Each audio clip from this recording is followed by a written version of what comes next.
Hi guys, Ren here and welcome to the workshop. Since I'm in the middle of comparative parameter testing, I decided to go for one more thing that I've been wondering about for a long time now. You see, I've always used round chainrings only just to avoid the possible complications with power meters overreading. And back a couple of years ago, that was a very legitimate cause. However, now I have these new generation Quark axis power meters, which are among the really best out there. And one thing they differ in from power meters of yesteryear, or at least spiders, is that in terms of cadence, they measure angular velocity very precisely along the pedal stroke, which means they should also work with non-round chainrings. And I got that confirmed from both AeroCoach, who make these chainrings. These are tangential specific, and they have a very subtle but non-oval shape, also not round. It's quite specific. And then in the other corner, I have Absolute Black with their ovals designed primarily for climbing and climbing performance. Now, both of these brands independently confirmed to me that the difference between round rings and theirs should be less than 1% when used with a power meter like this, although Quark, as far as I know, doesn't officially support non-round rings. So now I'm really keen to find out if these claims are true, and if I can use, or well, anyone else can use non-round chainrings with these power meters without a shadow of a doubt regarding the numbers. So what I'm going to do is a similar protocol like I'm doing with the Magin power meter. So I have the SEO pedals and I have my kicker 5, and in between will go the cranks. One of them is a D4 for Shimano cranks. This will get the Absolute Black chainrings, and the other one is a regular 5x130 BCD, and this will hop on the AeroCoach rings. I don't want to swap all these in one bike because that's not very practical. The machine is staying in the ethos with the 24mm spindle, so that's staying like it is. But I still have the sheave, which I'm not planning to use outdoors anyway. This one accepts the dub spindle that the Quarks use, although both are threaded bottom brackets now, so it would be quite easy to swap. But anyway, I decided to put on front neck on this one so I can try that, and also for Zwift. It's much more useful if you want to ride all kinds of courses. The 58 doesn't cater very well for up the Zwift. You can also notice it's an Ultegra front neck instead of the race. Well, the reason for that is I'm going to only use this indoors and occasionally maybe outdoors or for a hilly tangential, but these 10 grams or so that are between the two will not make much of a difference anyway. I also have the chain catcher on there just in case. I have that on all of the bikes. So everything is prepared. Let's put the setups together and do some number crunching.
Okay, both options are now installed. So this is the AeroCoach arc chainring. As you can see, the shape is quite close to round, but then we have this absolute black ring, and this is a clear oval. Quite extreme if you ask me, at least for someone also having always ridden round chainrings. Installation pretty straightforward. With this one I just use standard SRAM bolts to go on there. Nice light carbon chainrings with shift ramps, so we'll see how they perform. Also, the good thing is here that the gap between the chainring sizes is small, because it's a 54-40, so just like a standard, not 16 tooth jumps like on a compact or semi-compact. This is a 52-36, so not the case here.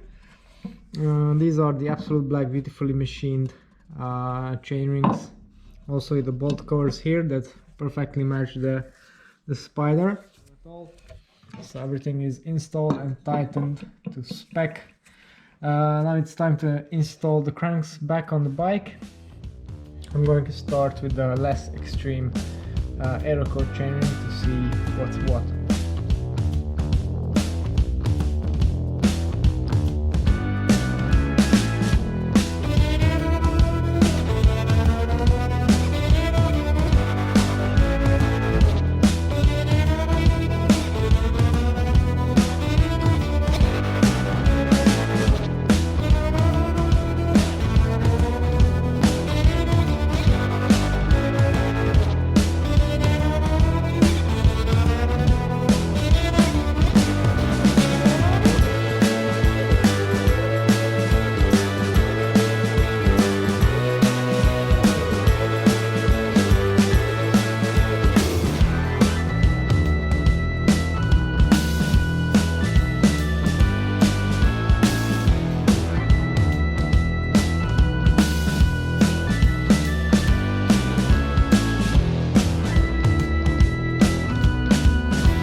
Okay, now the first setup is ready and well, set up, so it's ready to be put on the trainer and to do the test. Okay, so I'm ready to do the testing. First up, quark in the absolute black oval chainrings. The quark is connected to Zwift. One of my roams is connected to the kicker and the other one to the pedals. So we have all three data sets to compare.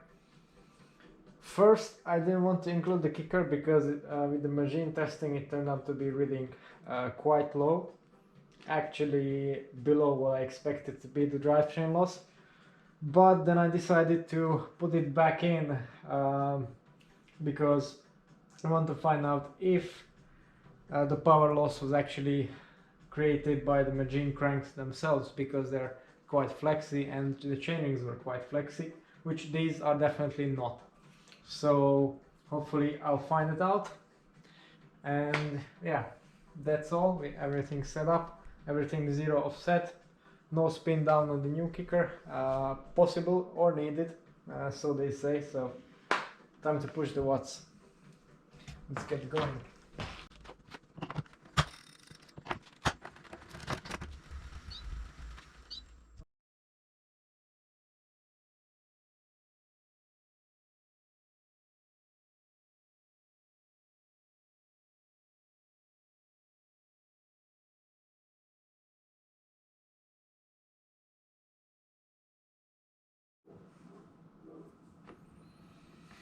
Okay, so first up we are looking at the data from the Quark D4 that was fitted with the absolute black chainrings compared to the Ferreros and the Kicker 5. So let's have a look at that. Like before, the data is compiled on my Zwift power profile, so it's all public there. You can dig in a little bit if you're interested in that. I'll give you a brief overview of what happened. So what we have here from the first test is a bit of a silly mistake that I've done. So as you can notice, right at the start it looks quite good. Overall we have the quark, then we have the Faveros measuring a bit higher than that. They tend to do that, as I found out. Then we have a kicker a bit lower than that, so what you would expect. However, I don't see a reason why there should be 2% between the two, but I immediately found out why. As it turns out, when I changed the machine to the quarks and put the pedals on them, I realized at around 40 minutes in that I didn't reset the crank length, so the favors were a bit higher because the crank length was set to 170 and the cranks were 165 in reality. So after remedying that, everything aligned perfectly. This one, yeah, very small differences between the power meters, within 1.5%, so that's basically what the manufacturer says. Obviously the kicker going lowest due to drivetrain losses, but as you can see, the losses are much less than we had with the machines because of less flex, even though we use the same lube, the same drivetrain, etc. This was done in erg mode, so perfectly straight.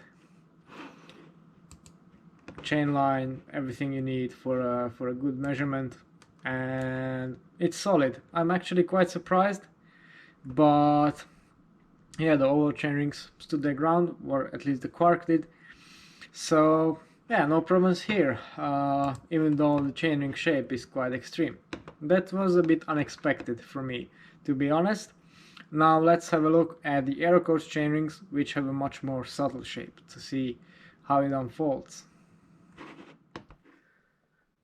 Okay guys, the ovals have passed the test. Now I'm looking at the time trial specific arc chainrings, and these are much less deviant from round, so I suspect the result will be pretty much the same, this time on the sheave. And also, remember what I said about the Ultegra front mech? Well, ignore that. I was wrong. Needs to be the race. Let's start the riding.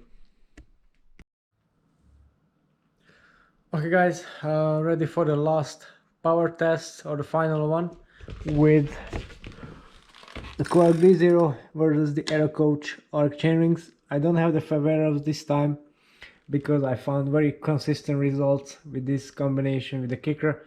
So yeah, I'm just going to go ahead and do this one. So let's start.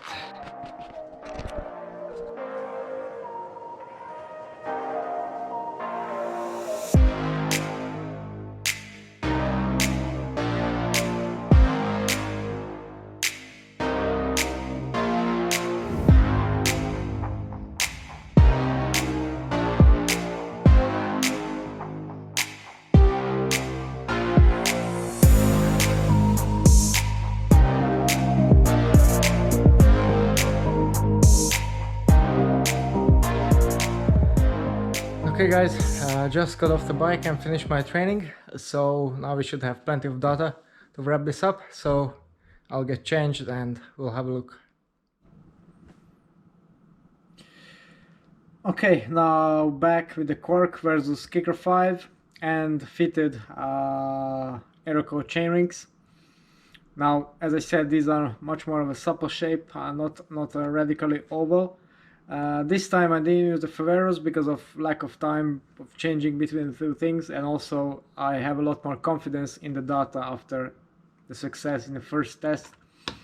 And yeah, I've done the same workout basically, and it turned out exactly as I expected. So if you look at the overall power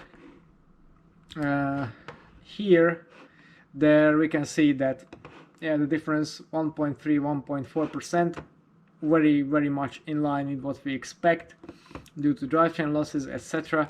So really no distortion with the power. If you look at the power curve, again very closely matched. Then we have some separation at higher powers, but this is due to the fact that we haven't been in erg mode this time, and probably I had some more extreme chain line, not perfectly straight. But other than that, I think we're good, although this 400 watts versus 366, that's probably a spike that hasn't been ironed out. But yeah, if you go through the steady state, yeah, there's a bit of lag there. I forgot to correct the offset, so it's a couple seconds either way. But if you look at the big picture, again, we have less than 2%, and the straight to chain line is more around 1.5. So yeah, again, no distortion whatsoever in the power numbers. And I have one more workout where the situation is very much the same. This is also relatively steady state. Here again, I didn't have erg mode, so the differences are a little bit bigger here. Also, my chain wasn't freshly waxed at this point, so maybe that's why we're seeing a bit slightly higher losses towards the end of the workout. But yeah, nothing really dramatic at all. Although yeah, here you can see the separation. As I said, probably the not ideal condition of the chain, but nothing wild again. So to sum it up, this test really has regained my confidence in using non-round chainrings. So my two concerns were always shifting and power measurement. Now power measurement, as you can see, is very much out of the equation now. As for the shifting, the absolute blacks shift extremely well upwards, almost I would say on par with the Durace standard. Downwards it's a little bit slower, but there it's not a big deal, because yeah, you don't need that in a race situation that much. And the AeroCoach rings, well, good shifting all around, not extremely quick or smooth, but very well within spec. So at least in these cases, none of the issues have appeared. As for feel or whether they really improve the ride or a power output, etc., I honestly don't know. I met a lot of opinions where riders swear by all chainrings and non-run chainrings and claim that they feel a big difference in how the power is put out, etc. I think, honestly, if you think there's a big difference, or if you feel there's a big difference, you are deluding yourself. Because first, there's no science, really robust science to back them up. Of course, they're very nice chainrings. There could be a slight 0.5 or 1% increase in performance. I can't feel that, even if it's measurable. And the second thing is, people tend to talk about having to get used to round or oval or switching between them. In my case, with the absolute blacks, they are more extreme shape. First 5 pedal strokes felt a bit funny, then pedaling like any other day. With the arc chainrings you can't feel anything because they're so close to round that, you know, not a big deal. Obviously, maybe out on the road it would be different, but the new kicker has such a high inertia that probably not. Probably it would feel perfectly normal back there. Even the absolute blacks did. Those I managed to try on the road where when the conditions were a bit better. So yeah, perfectly normal all around. Okay, that's all for today regarding this analysis. I have been wanting to do this for a long time to give myself a peace of mind, and it achieved that. I hope that it has been at least half as useful for you. And if you want to see more content like this, then subscribe to the channel and get the notifications. All for the day. Thanks for watching, and see you next time.